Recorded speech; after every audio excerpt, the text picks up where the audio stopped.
नमस्कार साथियों, मैं आपका दोस्त मोटिवेशनल स्पीकर डॉक्टर उज्जवल पाटनी बोल रहा हूं। कुछ दिन पहले छत्तीसगढ़ के एक शहर रायगढ़, जो जिंदल समूह के नाम से जाना जाता है, रायगढ़ में मेरा एक प्रोग्राम था जो कि वहां के स्थानीय इनरव्हील क्लब ने आयोजित किया था। उस प्रोग्राम के दौरान मैंने एक एक मिनट की बहुत सारी सक्सेस हैबिट्स बताई थी। तो उसमें एक ऑडियंस लास्ट के क्वेश्चन आंसर सेशन में खड़ी हुई, महिला थी, लगभग 50 के आसपास की एज होगी। वो खड़ी होकर कहती हैं कि पाटनी साहब, आप इतनी बातें कर रहे हैं, सब बातें अर्थहीन है, बेकार है। मैंने बोला क्यों? बोले मैं जानती हूं मैंने अपने जीवन में कितनी तकलीफें झेली है, इतनी तकलीफ झेल के मैंने अपने बच्चों को बड़ा किया। क्या नहीं किया अपने बच्चों के लिए, जो कुछ था एक एक पल बच्चों के लिए जिया। आज मेरे साथ कोई नहीं है, वो सब छोड़ के चले गए। ऐसे लोगों के लिए आप कुछ क्यों नहीं करते? ऐसे लोग के लिए आप कुछ क्यों नहीं कहते? ऐसे लोगों के साथ क्या करना चाहिए? साथियों, चिंतन का भी विषय है, चिंता का भी विषय है। एक माता पिता, मैं ये तब तक नहीं समझता था जब तक मैं फादर नहीं बना। मेरी जिंदगी में दो बहुत प्यारे बच्चे हैं, एक बेटा है और एक बिटिया है। बेटा बड़ा है। जब वो हुआ तो मेरे को समझ आया पिता बनना क्या होता है। मुझे लगता है उसके बाद हमारे जीवन का हर निर्णय उसके हिसाब से हुआ। यहां जाने से वो रोता है, वहां नहीं जाएंगे। वहां जाने से वो हंसता है, तो वहां जाएंगे। उसको इस तरीके की पिक्चरें पसंद है तो ऐसी पिक्चरें जाएंगे। उसको मॉल में जाना पसंद है तो मॉल में जाएंगे। उसके लिए घोड़ा बनेंगे, वो पीठ पे घोड़ा बन के चढ़ेगा, हमारे कपड़ों पे सूसू करेगा, वो बोलेगा मैं ये खाऊंगा तो उसको खिलाएंगे। अपनी कोई जरूरत पूरी हो ना हो, अपनी इच्छाएं अधूरी रह जाए, लेकिन उसकी जो इच्छा हुई वो पूरी करेंगे। और मैं ही नहीं, मुझे लगता है दुनिया का हर माँ बाप अपनी सामर्थ्य में अपने बच्चे की हर इच्छा पूरी करता है। फिर बच्चे ऐसा क्यों करते हैं? एक दिन जब वो बड़े हो जाते हैं तो वो अलग घर बसाने की क्यों सोच लेते हैं? चलिए अलग घर बसा भी लिया, वो डिस्कनेक्ट होने की क्यों सोच लेते हैं? कोई पत्नी अपने पति के कहने पर, कोई पति अपनी पत्नी के कहने पर अपने माँ बाप को क्यों छोड़ देता है, जिसने पैदा किया, इतना बड़ा किया, एक एक दुख उठाया, हर सुख ही उनसे जुड़ा था। सच कहूं तो संतान होने के बाद माता पिता का जीवन ही नहीं रह जाता। संतान हंसता है तो वो हंसते हैं, और संतान रोती है तो वो रोते हैं। फिर बच्चे ऐसा क्यों करते हैं? एक पिता रात को बिस्तर पर लेटे हुए थे। उनका युवा बेटा, जो कि कहीं नई नई जॉब पर लगा था, वो अपनी टेबल पर काम कर रहा था। अचानक छत में कुछ खड़खड़ाने की आवाज आई। पिता ने उससे कहा, बेटा छत में कुछ आवाज आ रही है, देखो कुछ गलत ना हो जाए।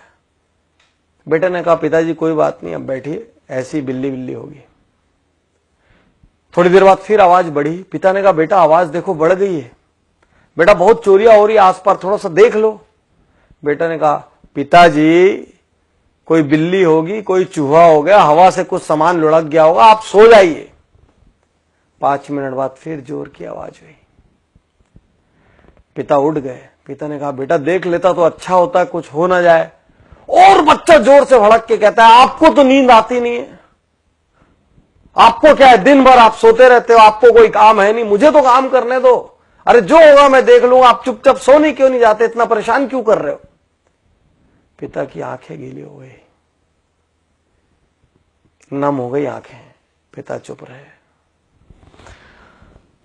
और कुछ मिनट बाद वो कहते हैं बच्चे से, बेटा तूने बचपन में मुझसे 1000 प्रश्न किए, लाख प्रश्न किए।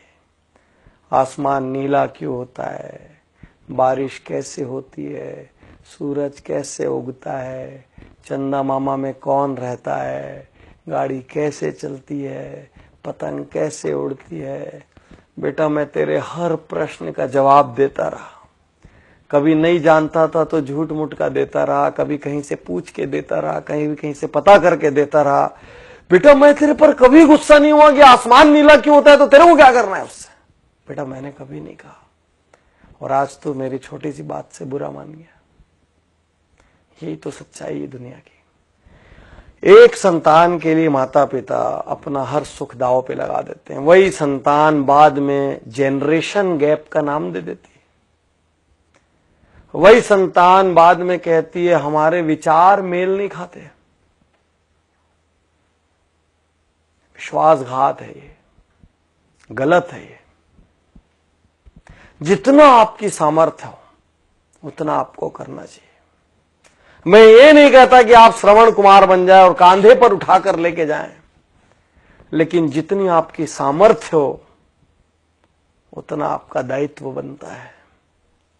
और आपके माता पिता मॉडर्न नहीं है तो संकोच मत करिए। वो मॉडर्न इसलिए नहीं है क्योंकि वो उतने समृद्ध नहीं थे, उनके पास वो लग्जरीज नहीं थी, उनको इंग्लिश बोलना नहीं आता तो शर्म मत करिए, क्योंकि उस समय इंग्लिश मीडियम स्कूल नहीं थे, और थे भी तो उनकी क्षमता नहीं थी। क्षमता होती तो क्यों भला वो हल्के रहते।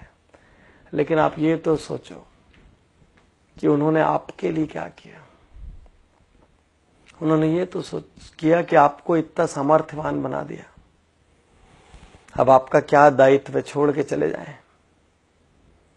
अब आपका क्या दायित्व है बुढ़ापे में, जब उनको किसी के साथ की सबसे ज्यादा जरूरत है। अरे किसी जॉब की वजह से, असाइनमेंट्स की वजह से पास न रह पाए तो हर दिन एक फोन तो कर सकते हैं,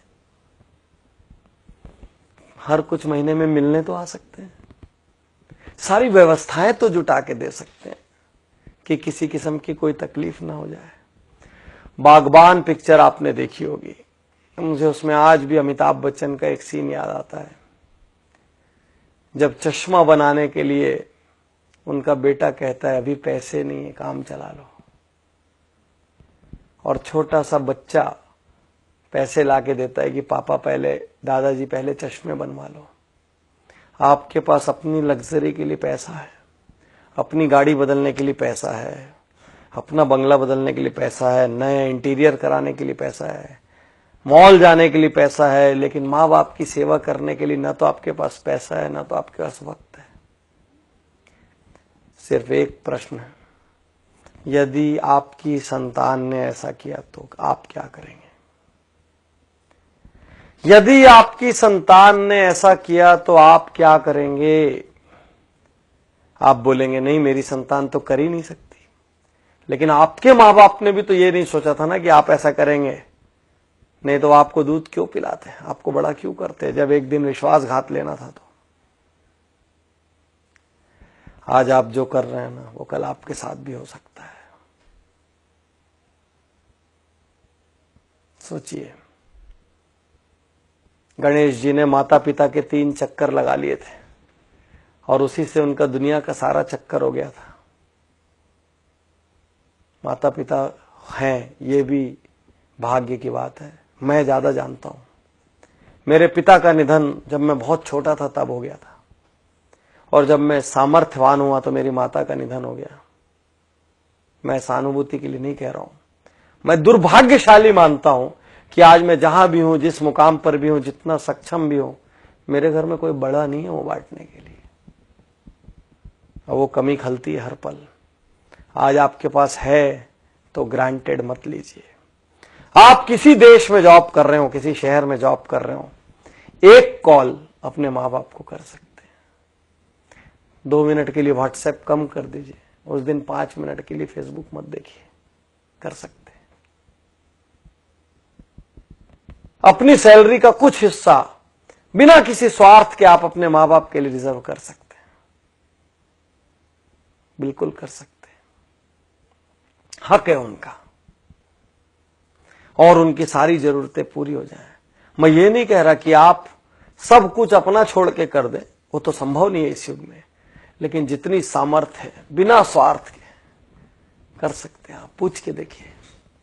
और यदि आपकी संतान ने ऐसा कर दिया ना साथियों, तो याद रखना ये बीज आपका बोया हुआ है। याद रखना आप, ये बीज किसी और ने नहीं बोया है। हर किसी से मैं कहता हूं अपने माँ बाप का बहुत आदर करो, क्योंकि आपकी संतान वही करेगी जो आपको करते हुए देख रही है। आप माँ बाप का अनादर करो और अपनी संतान से कहो मेरा आदर करना संभव नहीं है। आप माँ बाप के लिए कमजोर खाना खिलाओ, माँ बाप के लिए कमजोर बर्तन रखो, माँ बाप के लिए अलग व्यवस्था रखो, अपने लिए सुपर डुपर व्यवस्था रखो, वो भी संतान देख रही है, याद रखना, याद रखना। तो बहुत आदर करिए, रोज सुबह पैर छूइए, यदि आप साथ में रहते तो पैर छू के अपने काम पर निकलिए। हफ्ते में 1 दिन 2 दिन घंटा 2 घंटा वक्त दीजिए, बिना बात बैठिए। हफ्ते में 1 आध दिन अपनी मम्मी की गोद में सिर रख के बैठ जाइए, बोलिए मेरा सिर पे आज मालिश कर दो, गप मार लीजिए जैसा मारते थे, वैसे ही खेल लीजिए जैसे बचपन में खेलते थे। हफ्ते में 1 दिन 2 घंटे तो बनता है यार, उतना बनता है, उन्होंने किया है उतना। कर सकते हैं, उनकी सुख सुविधा की व्यवस्था कर सकते हैं। साल में 4 ट्रिप अपनी घूमने जाइए, 1 ट्रिप उनको भी तो लेके जा सकते हैं। वो धर्म करना चाहे तो धार्मिक जगह पे ले जा सकते हैं, कहीं और ले जा सकते हैं, लेकिन ले जा सकते हैं ना।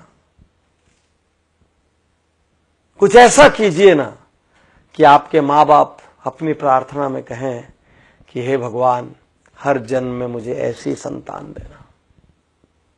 और आपकी संतान आपको देखकर कहे कि मेरे पापा मेरी मम्मी, मेरे पापा अपने माता पिता का, मेरी मम्मी अपने सास ससुर का जिस तरीके से आदर सम्मान करती है, मैं भी वही करूं। यही तो संस्कार है, और क्या है संस्कार?